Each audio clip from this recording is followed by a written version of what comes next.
אייבישיץ הלך ותפסו אותו החבר'ה של הצער, ואומרים לו, לאן אתה הולך? אני לא יודע לאן אני הולך. אמרו לו, מה אתה עושה מאיתנו צחוק? לקחו אותו מיד לבית הכלא, בא הצער, אומר, תגיד, עושה צחוק מהחיילים שלי? אומר לו, למה? אומר, שואלים אותך לאן אתה הולך, מה זה אתה לא יודע? הוא אומר, כן, אני חשבתי שאני הולך לבית הכנסת, והנה אני מגיע לבית הסוהר, אז איך אני יודע לאן אני הולך?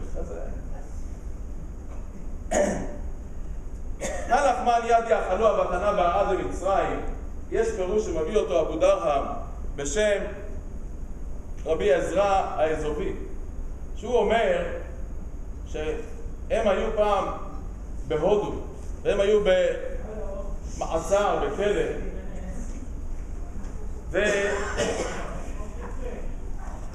והוא אומר, נתנו להם לאכול מצות. ככה הוא אומר, נתנו להם לאכול מצות. למה? כי הוא אומר שהמצות זה לחם של עבדים, זה לחם של עניים, לחם של אסירים. למה? כי זה לוקח לו הרבה זמן להתעכל, וזה יכול להחזיק הרבה זמן מעמד, ולא טורחים בשבילם לאפות משהו נורמלי, היו נותנים להם את זה. לכן הוא אומר, הלחמן יד יאכלו הבתנה בעד למצרים, גם במצרים אכלו לחם עוני. גם במצרים אכלו מצות. זה לא היה חידוש של הדקה 90 שקיבלו ציווי עכשיו כאשר הם יוצאים שהם אוכלים מצות. גם במצרים אכלו לחם עוני. ולכן הוא אומר, זה נכון מה שאומרים, הלחמן יד יאכלו הבתנה. אמנם בגרסה של הרמב"ם לא כתוב את זה. בגרסה של הרמב"ם כתוב, הלחמן יד יאכלו הבתנה כדנפקון ממצרים. כאשר יצאו ממצרים, לא כאשר היו במצרים. אבל בין כך ובין כך נצטרך לשאול, וזאת שאלה עוד אחת כללית לגמרי, זה מה פתאום בחג החירות, חג שאתה הולך לעשות אותו עכשיו, כולנו בני חורים, וכולם מסובים, ואפילו אני שבישראל לא יאכל עד שיסב, וארבע כוסות, וכולם בני מלכים, ופתאום עכשיו אתה נותן לנו אוכל של מה? של עניים? אתה נותן לנו לחם עוני? לחם של עבדים? בכלל לחם, אתה אומר, זה לא רק על זכר מה שיצא ממצרים, אלא מה שאכלנו במצרים. זו שאלה אולי בחמש דקות האחרונות. בכל מקרה, כאשר הוא אומר, כל דכפין יתה ויכול, כל דצריך יתה ויפסח. שאלנו למי מדברים כאן. אם אתה מדבר עם האנשים שכבר נמצאים כאן, מה יש לדבר איתם? הם הוזמנו לפני כן או שלא הוזמנו? אם אתה כבר נמצא בתוך הבית, את מי יש לך להזמין?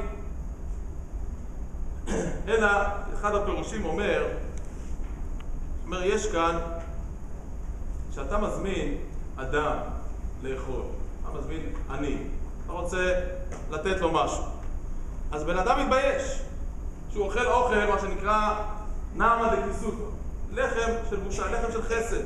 אף אחד לא אוהב שנותנים לו, הוא רוצה להיות מאלה הנותנים, לא מאלה המקבלים. והנה אתה עכשיו מזמין אנשים הביתה, ואתה אומר, רגע, עכשיו אתה מזמין, ונגיד כבר אתה לא קראת את הקריאה הזאת עכשיו, כשהדלת סגורה, אלא אמרת את זה עוד לפני פסח, הזמנת אליך אנשים, דאגת שלא יהיה אחד שיהיה חסר לו. ועכשיו כולם יושבים. הוא אומר, כאשר נותנים צדקה לעני, יש את הנתינה ויש את האמירה.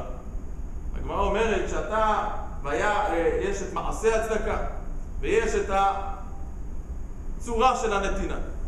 כאשר אתה עכשיו אומר, כל דכפין יתה ויכול, כל דצריך יתה ויפסח, אתה מדבר לעניים שיושבים איתך. אתה מדבר כבר לאורחים שנמצאים אצלך על שולחנך, ואתה אומר, חבר'ה, זה לא בשבילכם, זה לכולם. אנחנו, כולנו היינו עבדים במצרים, כולנו אכלנו לחם עוני. אתה עכשיו מה שנקרא מדבר, משתף אותם בעניין הזה, כדי שלא יתביישו.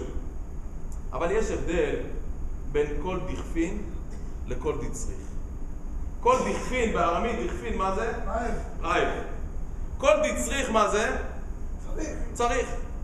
מה ההבדל? מה? בן אדם שהוא רעב, הוא צריך. בן אדם שהוא צריך, כי אין לו, אז מה ההבדל ביניהם? יש כאן שני סוגים של מחסור. יש עני, שבאמת אין לו כסף. אין לו יכולת כלכלית. אין לו יכולת לסדר את הסדר. אז הוא בכלל הדכפין. הוא אדם רעב, שאתה צריך להזמין אותו. למה? כי אין לו אפשרות. אז אתה רוצה עכשיו לתת לו את האפשרות הפיזית, לתת לו את היכולת מחיה. אבל יש אדם שהוא צריך. הוא לא דכפין, הוא לא רעב, אבל הוא לא יודע, לא עשו אצלו סדר בבית, הוא עכשיו רוצה להתקרב לתורה ומצוות, הוא גר בכלל, הוא אדם שלא יודע. כל דצריך, כל מי שצריך, לא רק מי שדכפין, זה לא רק לדאוג לאלה שבאמת בוא ניתן לו 200 שקל וניתן לו שיעשה את הפסח שלו, זה לא, זה גם צריך, גם לזה עושים קמחא דפסחא וכולי, דואגים לזה, אבל יש פה גם לדאוג למה? לאנשים שיש להם מחסור רוחני, לאנשים שיש להם מחסור במסורת, לאנשים שיש להם מחסור שאין מי שיסדר להם את הסדר, מי שילמד אותם. אז כל דצריך, לא רק לדכפין אלא גם דצריך. יתה ויפסח, אמרנו הרי, הפסח אינו נאכל אלא למנוייו, אז איך אפשר? ואין לנו גם פסח בכלל. אלא מה? שיתה ויפסח, יש פה שני מובנים. או יתה ויפסח יבוא ויעשה איתנו את הפסח, הכוונה את ליל הסדר, או כמו שאנחנו אוכלים בסופו של דבר, ידלג על מה?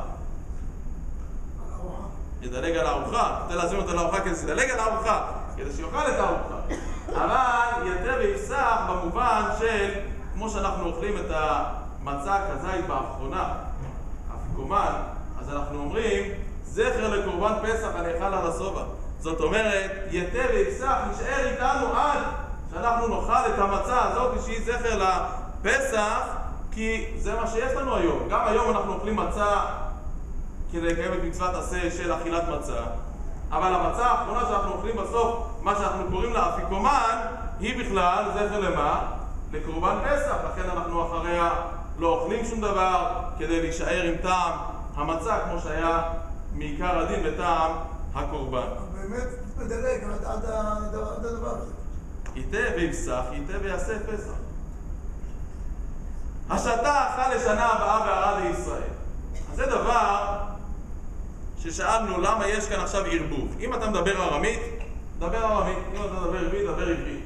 אם החלטת שכל הפסקה הזאת בזמן הגלות, כולה הייתה צריכה להיות בארמית. אומר השלה, נכון, הפסקה הזאת נכתבה בגלות. הפסקה הזאת התחילה שם. אבל בין הגלות הראשונה לגלות השנייה היה גם שלב שמה? שחזרנו לארץ. היה גם שלב שבו היה עוד אי אלו סדרים שנעשו בארץ ישראל. לכן הוא אומר, בשלב הזה יש מה שנקרא השתה אכל לשנה הבאה בערד לישראל. יש פה איזשהם שילוב בין העברית לארמית.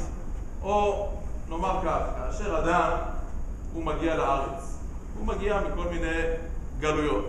כשהוא מתחיל לדבר, אז הוא מדבר ישר עברית? לא, בהתחלה הוא מדבר את מה?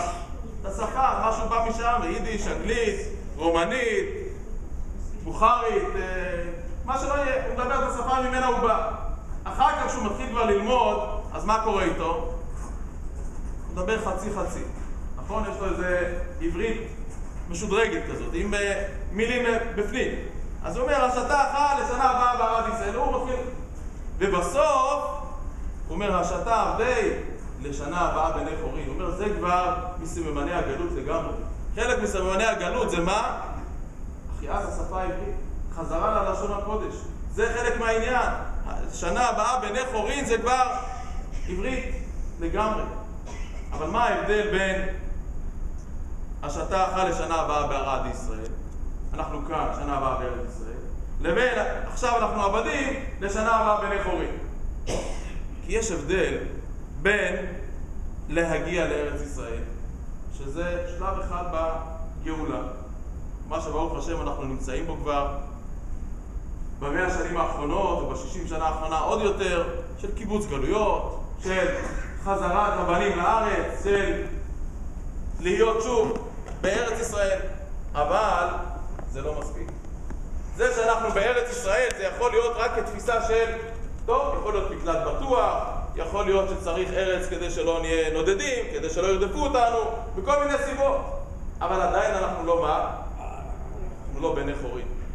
עדיין אנחנו משועבדים לכל מיני מדינות שמכתיבים לנו מה לבנות ומה לא לבנות ומתי לעשות, מתי לא לעשות. משועבדים לכל מיני תרבויות במודע או בבלתי מודע של כל מיני תפיסות עולם, של כל מיני מודות ואופנות, כל מיני דברים שמשעבדים אותנו. אז אנחנו אומרים, יש לנו שני פנים בגאולה. השתה אחת לשנה הבאה בארץ ישראל. קודם כל, שנזכה לחזור לארץ ישראל.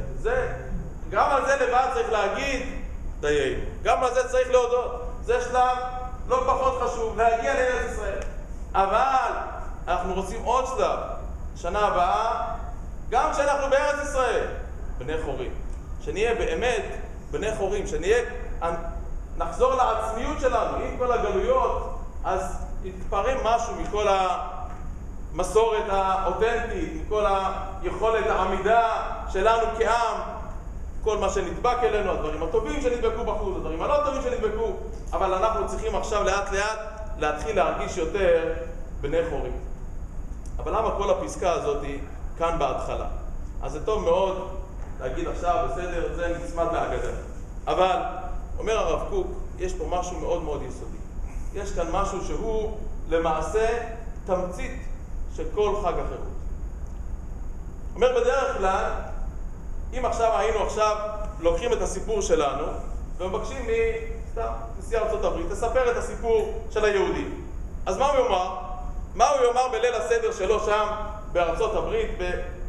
הנה היו כאן אנשים שהיו משועבדים, שהיו תחת שלטון אחר, והם יצאו לחופשי, יצאו לחופש. הם עכשיו מה? לא חייבים לאף אחד שום דבר. הם עכשיו לעצמם. אבל זה לא הסיפור של עם ישראל. הסיפור של עם ישראל זה ברגע שיצאנו לחירות, אנחנו אומרים החירות הזאת היא לא בשביל עצמנו. בשנייה הראשונה שאנחנו מתחילים את ליל הסדר, אנחנו אומרים כל דכפין יתה ויכול, כל תמשיך יתה ויפסח. והבן אדם גמר לעבוד, עשה שירות באיזה תפקיד וכולי. מה הוא אומר עכשיו? עכשיו אני הולך לעשות לביתי. נכון? מה זה לעשות לביתי? זהו, עכשיו לעשות לעצמי. הנה, אני חופשי. סוף כל סוף, עכשיו יש לי זמן. אני עכשיו צריך מה? קצת לעשות לעצמי. לא. עם ישראל אומר, הרב קוק בדיוק הפוך. ברגע הראשון שעם ישראל קונה את החירות שלו ביציאה ממצרים, הוא מכריז עבד השם. העניין שלנו הוא לא לעצמנו. הוא לא לעצמנו. איפה אנחנו רואים את זה? אומר האבו דרהם, שלושת הרגלים מקבילים לשלושת האבות. ולכל אחד מן האבות יש רגל שהוא מתאפיין. זאת אומרת, זה מתחיל באברהם. אברהם אבינו, חג פסח. אנחנו יודעים לפי המדרש, שמתי שאברהם אבינו, המלאכים מגיעים אליו, והוא אומר לשרה, לושי ועשי עוגות, מה זה היה? מצות. מצות. עוגות מצות. עם גיבור, בלי גיבור, אתה יודע מה? בסדר, אכלו. המלאכים לא אכלו בזה. אבל הם לא סמכו על ההכשר של אברהם אבינו בפסח, אז הם לא אכלו. אבל זה היה פסח. ויצחק זה שבועות. שם אלו של יצחק, כל השופר של הר סיני, זה יצחק. ויעקב זה סוכות. שיעקב כתוב למקנה הוא עשה סוכות. וכל חג דורש. מה המידה של אברהם אבינו? מידה של אברהם אבינו היא חסד. חסד. כאשר הקדוש ברוך הוא אומר, למה אני לא מכסה מאברהם? למה אברהם הוא זה שהוא ממשיך את מה שאני רוצה שיהיה בעולם? הקדוש ברוך הוא אומר כך, כי ידעתי למען אשר יצווה את בניו ואת ביתו אחריו, ושמרו את דרך השם. מהי דרך השם? לעשות צדקה ומשפט. לעשות צדקה ומשפט. דרך השם, זה הכותרת שלנו, דרך השם לפני הכל. לעשות צדקה ומשפט. אומר הרב קוק, עם ישראל שהוא קונה את החירות שלו מחדש, אחרי כל האיסורים וכל מה שהוא עבר וכל מצרים, הוא אומר, זה לא בשבילי. זה בשביל שאני אוכל לתת.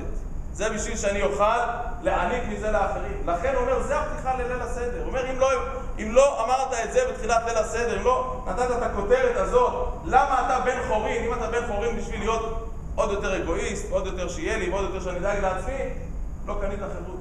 אבל אם החירות שלך היא בשביל הזולת, אם זה לדכפין, ואם זה לדצריך, אם זה לצרכים הפיזיים, אם זה לצרכים הרוחניים, רק אז אתה יכול להבין מהי חירות, ורק עכשיו אתה יכול להבין למה זה בן חורין. עוד שאלה אחת שאנחנו צריכים לענות עליה, מהי? למה בכל זאת אוכלים לחם עוני? בלילה הכל כך יפה והנפלא הזה, שמחייבים אותנו לשתות 4 כוסות של יין, ומחייבים אותנו להיות מסובים, ומחייבים אותנו לדאוג לכולם. למה נותנים לנו לאכול מה? מצה. למה נותנים לחם עוני? למה אי אפשר שבלילה הזה נאכל 30 סוגים של לחמים ולחם שיפון ולחם זה וכל הטוב שבעולם? שני טעמים יש במצה. למה קוראים לה לחם עוני? פעם אחת, לחם עוני על שם עני. מה עני דרכו בפרוסה? גם אנחנו דרכו בפרוסה, גם אנחנו לוקחים את המצה לשניים, כמו לא עלינו אדם שלא יודע מה יקרה מחר, חצי הוא מחביא, חצי הוא אוכל. ככה אני עובד, כי אתה לא יודע מה יקרה עליו. הדבר השני, לחם עוני, עונים עליו דברים רבים. שעונים עליו דברים הרבה. מה עונים עליו? הרי כל ערב, כל יום, יש לנו מצווה לספר ביציאת מצרים. זה לא מצווה דווקא לליל פסח. כל יום יש מצוות עשה לספר ביציאת מצרים, יש מצוות עשה לזכור את יציאת מצרים. לכן אנחנו פוסקים שמזכירים את יציאת מצרים בלילות, נכון? בקריאת שמע של ערבית, אנחנו אומרים את פרשת ויאמר, שהיא פרשת ציצית, שציצית, זמן ציצית הוא לא בלילה. בכל זאת למה? בגלל יציאת מצרים. אז מה נשתנה הלילה הזה מכל הלילות? מה יש בליל פסח? בליל פסח אתה אומר לא מספיק להזכיר את יציאת מצרים, אלא בשעה שמצה ומרור מונחים לפניך.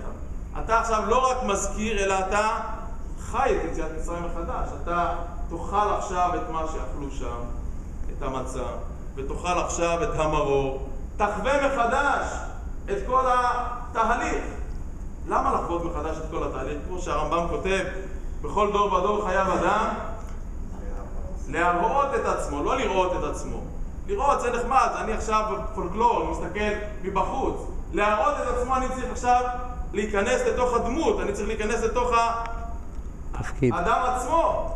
אני צריך להראות את עצמו, להיות ממש שם. למה אני צריך לאכול מצה בלילה הזה? אז אומרים, הביאו על זה משל, שאחד המלכים יצא לנופש. שכר לו איזה צימר בהרים, יצא לנופש. כל יום היה מטייל, פגש איזה רועה.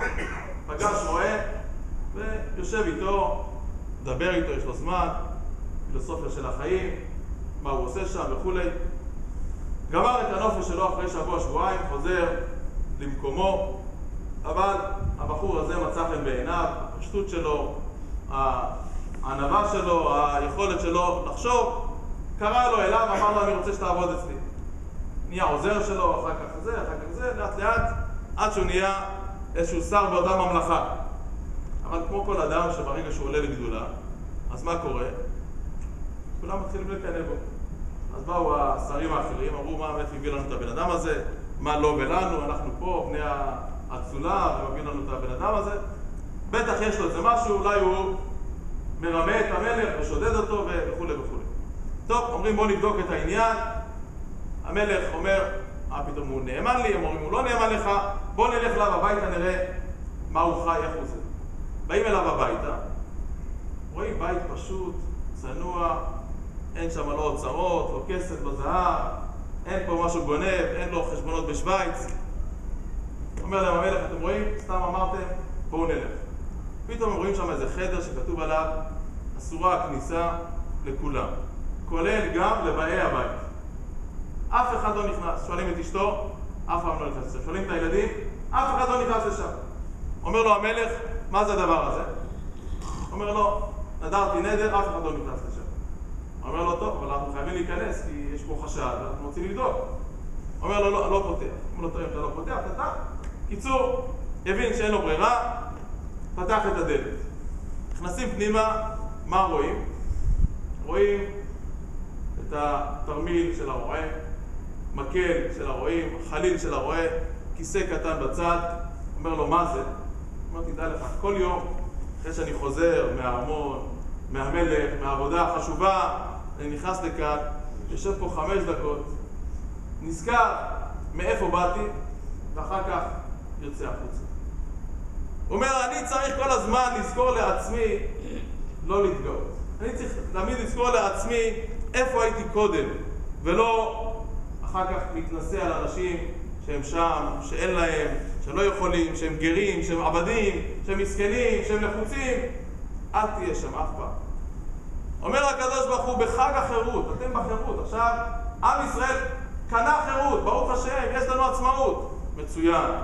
בחג העצמאות שלנו הכי גדול, תעשו עכשיו סימן למה? מאיפה באתם. אל תשכחו את זה, זה מהר מאוד, אנחנו נמצאים פה במדינה 60 שנה, אנחנו רואים שזה דור וחצי עובר, כבר כולם שכחו מה היה לפני 60 ו-70 ו-80 שנה ו-100 שנה. מהר, אנשים שוכחים את זה בדקה. אנחנו כבר כאילו פה כבר אלפי שנים, והעצמאות היא רק שלנו, ואנחנו, יש לנו את כל הכוחות ואת כל היכולות. אבל כאן הקדוש ברוך הוא אומר, יש פה תזכורת, תזכורת קבועה. יש תזכורת יומיומית, של תזכורת יציאת מצרים, ותזכורת שבועית בכל שבת, ותזכורת בכל חג, אבל יש תזכורת עוצמתית אחת בליל הסדר, שבו אנחנו לא רק מזכירים, אלא אנחנו חיים מחדש. נאכל את המצה, נאכל את המרור, נזכר בכל הדברים הללו כדי שאז נהיה בני חורים אמיתיים.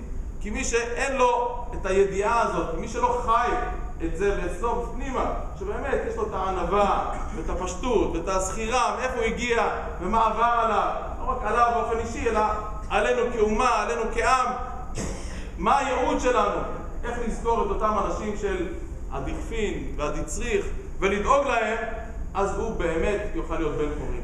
אבל מי שאין לו את זה, לא יוכל לזכור בחירות אמיתית.